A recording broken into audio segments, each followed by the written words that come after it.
Hi people, it's me Anja, my pronouns all she and her, and welcome back to my channel for part 30 of my favorite sapphic books with sapphic main characters.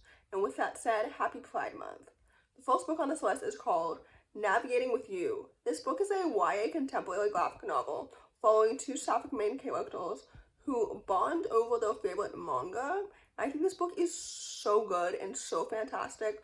First of all, the illustrations are so pretty and so vibrant, and both characters are brought to life so well. The story itself is also so cute, and I love the plot and the dynamic between the two of them. I also really appreciated the disability representation in one of the main characters who's also black, so we love to see intersectionality. I think this book is so incredible and so well done, and it's truly one of my favorite sapphic graphic novels. And I think it's so good because I love the characters. I love to see how the romance developed over time. I love the pacing and the plot and everything. Like, this book is so excellent and it's so well done. So anyway, with that said, I would definitely highly recommend it. The next book on this list is called A Little Too Haunted. This book is a middle-grade contemporary horror that follows a young queer main character who discovers that her new house is a little too haunted. I really enjoy this book so much because, first of all, I love stories that delve into queerness and discovery of one's queerness and queer awakenings, and also ghosts. I thought this book was so excellent and so well done. I loved the world building and the plot and the characters and everything that was happening. I had really high expectations because I've read multiple books by Justine in the past. But I thought this book was so good and so fantastic, and it deserves so much more hype. Queer middle grade is so underrated just in general, but this book is so good, and it's so awesome, and it really hooked me from the beginning to the end, and I think it's really good. So anyway, with that said, I would definitely highly recommend it. The next book on this list is called Crushing It. This book is a middle-grade contemporary following two former best friends who are now on the same soccer team.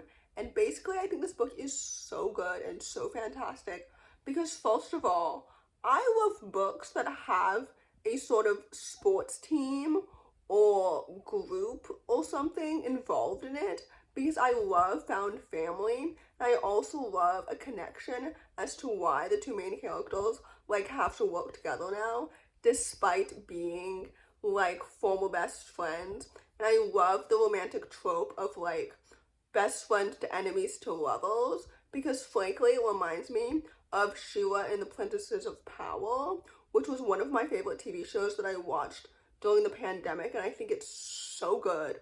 But anyway, I digress. I think this book is so good. I loved their romantic development. I loved them so much individually as characters. I love the plot and the soccer and everything. This book is so good and so fantastic. I would definitely highly recommend it. The next book on this list is called Charmed and Dangerous.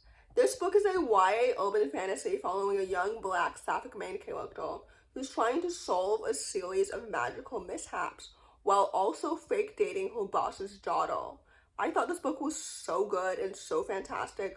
First of all, fake dating is one of my favorite romantic tropes. I think it's so good and so fantastic. I think part of the reason as to why I love fake dating so much is because I can predict what's going to happen next. And as someone who doesn't really enjoy surprises, I love to see their development before they start dating for real, if that makes any sense. But anyway, this romance was so cute and so well paced. And I love the plot and the characters and the magic and the world building and everything. This book is so excellent and it's so underrated. I think that there should be more of these romance-driven fantasy worlds with black queer main characters at the forefront. But anyway, with that said, I really enjoy this book a lot. So with that said, I would definitely highly recommend it. The next book on this list is called Brady Mason's Perfect Fit. This book is a middle-grade contemporary following a young sapphic main character who discovers that her biological mother is a famous fashion celebrity. I really enjoy this book a lot because, again, I really trusted Nicole's reputation. I think this book is so excellent and so wholesome, and I loved it so much. Brady is such an awesome main character, and I loved how she discovered her queerness and her relationship with her mom, and how she grew up in foster care, and how that impacted her new relationships and everything. This book is so good and it's so fantastic. I really, really enjoyed it a lot because it's so like lighthearted and really good and awesome. And I love the queer romance so much. Like, this book is truly like so excellent, and it's so important, and it's so necessary, because I think that stories that really center on queer joy and queer happiness are so absolutely important, especially for queer youth, because they need to be reminded that queer joy is something that everyone deserves, and it's not something that has to be owned necessarily. But anyway, I digress. I think this book is really excellent. So with that said, I would definitely highly, highly recommend it. The next book on this list is called Something to Be Proud Of. This book is a YA contemporary following two queer main characters who are trying to create an accessible pride event. I think this book is so incredibly important and so good because I love to see intersectionality depicted in the relationship between disability and queerness, because it is true that many queer spaces are not accessible towards the disabled community, and many safe spaces in general are often not accessible. I think that accessibility is something that is often misunderstood or left out of conversations that include inclusivity and representation, frankly. But anyway, I digress. I think this book was so good and so fantastic. I love the characters individually. I love their friendships so much. I loved like everything about this book. I think it's so wholesome and it's so good and it's so excellent. I loved all of the representation. I think this book is so good and it's so important and it's so necessary. I really, really enjoyed it so much because I think it's so good, and I think that every single part of this book is so well paced and just so awesome. So anyway, with that said, I would definitely highly, highly recommend it. The next book on this list is called When You're Brave Enough.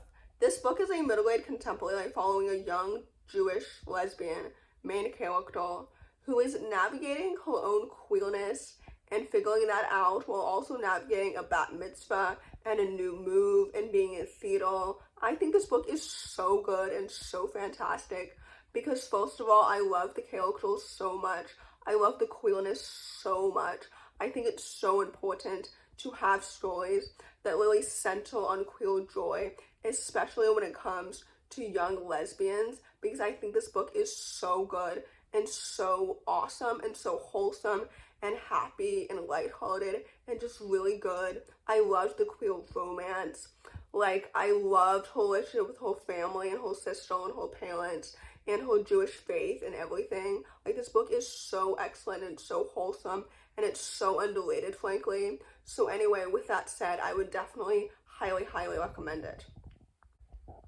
The last book on this list, and definitely not the least, is called As Long As You Loathe Me. This book is a YA contemporary following two sapphic former best friends, as one of them tries to steal back her crush because her ex-best friend stole her crush 2 years ago, causing the end of their friendship.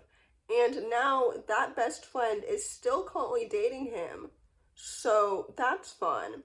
Anyway, I thought this book was so fun and so good. I really appreciated the two main characters individually, and I loved the exploration of their queerness. One of them identifies as bisexual and the other one identifies as pansexual. And I loved their sapphic romance together too. Like, I think this book is so good and so fantastic. And like I mentioned earlier, I love best friends to enemies to lovers.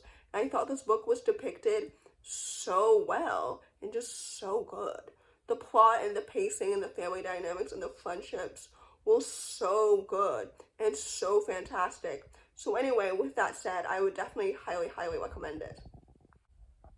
So in conclusion, I can't tell if my book reviews sound too succinct or too redundant or too blunt, but frankly, I am blunt and dry in real life.